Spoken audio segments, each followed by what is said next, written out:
अगर आप भी एक ही तरह से सब्ज़ी और गोश्त खा खा कर थक चुके हैं और कुछ मज़ेदार और चटपटा सा खाना चाहते हैं तो लहसुन और मिर्चों की ये रेसिपी ज़रूर बनाइएगा। आप यकीन करें आपका दिल इसे रोज़ खाने को करेगा। तो चलिए इस रेसिपी को बनाना स्टार्ट करते हैं। बिस्मिल्लाहिर्रहमानिर्रहीम, अस्सलाम वालेकुम। तो इस ज़बरदस्त सी रेसिपी को बनाने के लिए सबसे पहले आपने ले लेना है लहसुन। लहसुन मैंने देसी वाला लिया है क्योंकि इसका जायका और इसके फ़ायदे दूसरे लहसुन के मुकाबले में बहुत ज़्यादा होते हैं। तो आपने कोशिश यही करनी है कि देसी लहसुन का इस्तेमाल करें, चाहे वो आप सालन बना रहे हो या फिर चाहे आप इस रेसिपी के लिए यूज़ करें। तो इसकी जो अफादियत होती है वो बहुत ज़्यादा होती है। बेशक इस लहसुन को आपको छीलने में थोड़ा सा टाइम ज़्यादा लगेगा, लेकिन हमने यही लहसुन यूज़ किया। यहाँ पे मैंने इसको छील लिया है। छीलने के बाद ये एक छोटी कटोरी हमारे पास आ चुकी है छिल के लहसुन। अब हमने इसको पीसना है, इसको कूटना है। तो पीसने के लिए हम फिर दोबारा से इसको देसी अंदाज में ही पीसेंगे।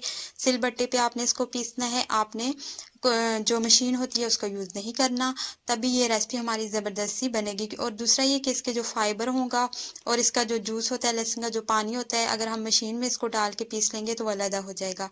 यहाँ पे हमने लहसुन को अच्छे से कूट लेना है।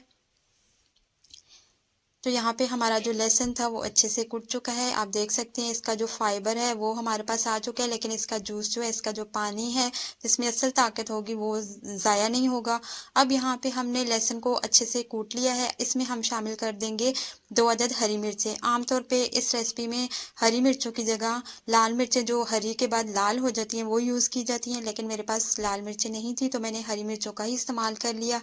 अगर आपके पास घर में पड़ी हो तो आप इसकी जगह पे लाल मिर्चों का इस्तेमाल भी कर सकते हैं। और दूसरा, इसकी क्वांटिटी आप अपने हिसाब से बढ़ा भी सकते हैं। अगर आपको ज़्यादा तीखी ये रेसिपी चाहिए तो आपने क्वांटिटी जो है हरी मिर्चों की वो बढ़ा देनी है।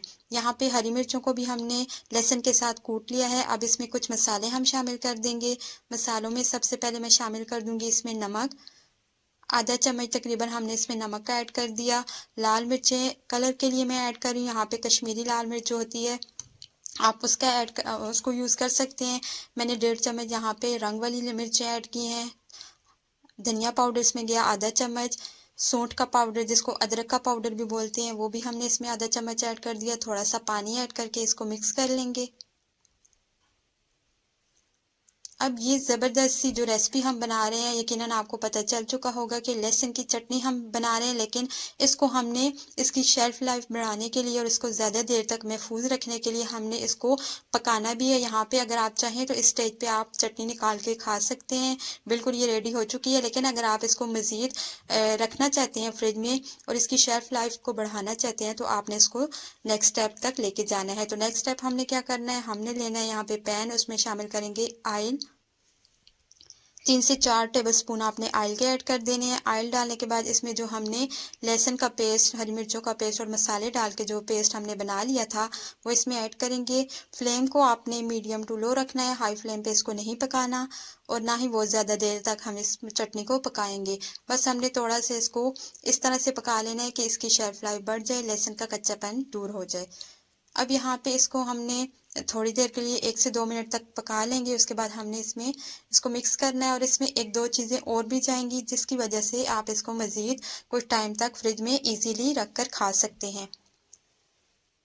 तो यहाँ पे 1 से 2 मिनट तक हमने इसको बिल्कुल लो फ्लेम पे पकाया है। उसके बाद मैं इसमें शामिल करूँगी लेमन का जूस। 1 लेमन का जूस मैंने इसमें ऐड किया है। अगर आप सिर्फ लेमन डालेंगे तो आपने इसमें 2 से 3 अदद लेमन डालने हैं, ताकि इसका खट्टापन थोड़ा सा सही आपको इसमें मिल सके। मैं यहाँ पे 1 लेमन इसलिए डाल रही हूँ क्योंकि मैं इसमें दही का भी ऐड करूँगी। आप इन दोनों की जगह पे कोई भी एक चीज़ यूज़ कर सकते हैं, जो भी आपको इजीली अवेलेबल हो। आप दही या लहसुन में दही या फिर लीमू में से आप एक चीज़ ऐड कर दीजिए जो आपके पास इजीली अवेलेबल हो। यहाँ पे मैंने 2 चम्मच दही के बड़े ऐड करके उसको भी मिक्स कर लिया। बहुत ज़बरदस्त ये रेसिपी है। लहसुन के बहुत से फ़ायदे हैं, स्पेशली जो बीपी के मरीज़ होते हैं उनके लिए एक लहसुन वो सुबह रोज़ाना अगर खा लें तो उनका बीपी बिल्कुल नॉर्मल रहता है और बीपी जो है हाई होने का ख़तरा जो वो बहुत कम हो जाता है। यहाँ पे गरम मसाले का पाउडर हम इसमें ऐड कर देंगे लास्ट में। मसाला ऐड करने के बाद इसको मिक्स करेंगे बिल्कुल लो फ्लेम पे। तकरीबन मैंने इसको 3 से 4 मिनट तक पका लिया था। ज़बरदस्त सी हमारी चटनी बन के तैयार हो चुकी है। इसको आपको सालन की जगह पे इस्तेमाल कर सकते हैं। अगर कोई कभी आपका दिल सालन ना बनाने का कर रहा हो तो आप इजीली इसको रोटी के साथ खा सकते हैं या पराठे के साथ आप इसको खा सकते हैं। इसकी लुक देखिए, मैंने फ्लेम ऑफ कर दिया था। 3 से 4 मिनट तक मैंने इसको पकाया, उसके बाद हमने फ्लेम को कर दिया ऑफ।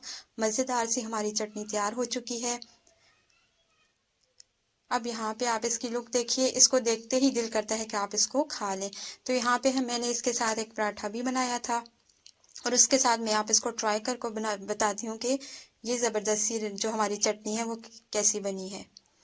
1 चम्मच जो है आप इसको रोटी या पराठे के ऊपर डालें और आप इजीली इसके साथ रोटी खा सकते हैं। बहुत ज़बरदस्त सी, आपको सालन की भी ज़रूरत नहीं पड़ने वाली।